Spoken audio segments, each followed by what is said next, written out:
Hello friends, welcome to Indian kitchen.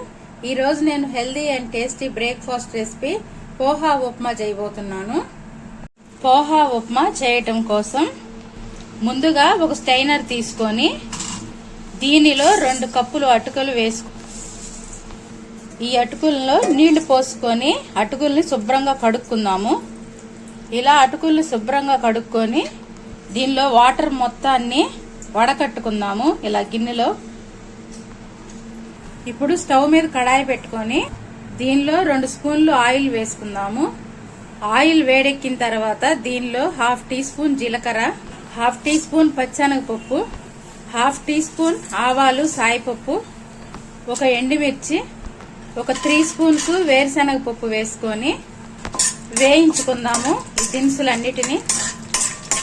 ఈ పప్పులు వేగిన తర్వాత దీనిలో సన్నగా తరిగిన ఉల్లిపాయ 1, అలాగే సన్నగా తరిగిన పచ్చిమిర్చి 2, కొద్దిగా కరివేపాకు, అలాగే సన్నగా తరిగిన టొమాటో 1 వేసుకొని పచ్చి వాసన పోయేంత వరకు వీటిని వేయించుకుందాము.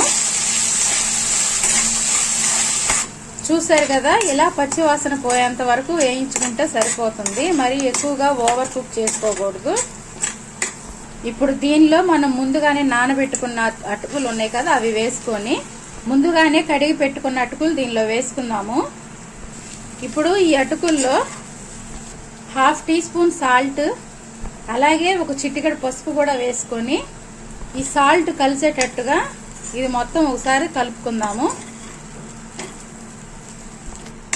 ఇలా బాగా కలుపుకున్న తర్వాత దీనిలో కొద్దిగా కొత్తిమీర, అరచెక్క నిమ్మకాయకి పిండుకొని బాగా కలుపుకోవాలి. అంతేనండి, ఎంతో సింపుల్ గా ఉండే పోహా ఉప్మా మనకి రెడీ అయిపోయింది. చాలా సింపుల్ గా ఈ బ్రేక్ఫాస్ట్ మనకు రెడీ అయిపోతుంది. ఈ రెసిపీ మీకు నచ్చితే నా ఛానల్ ని లైక్ చేయండి, షేర్ చేయండి, సబ్స్క్రైబ్ చేసుకోండి.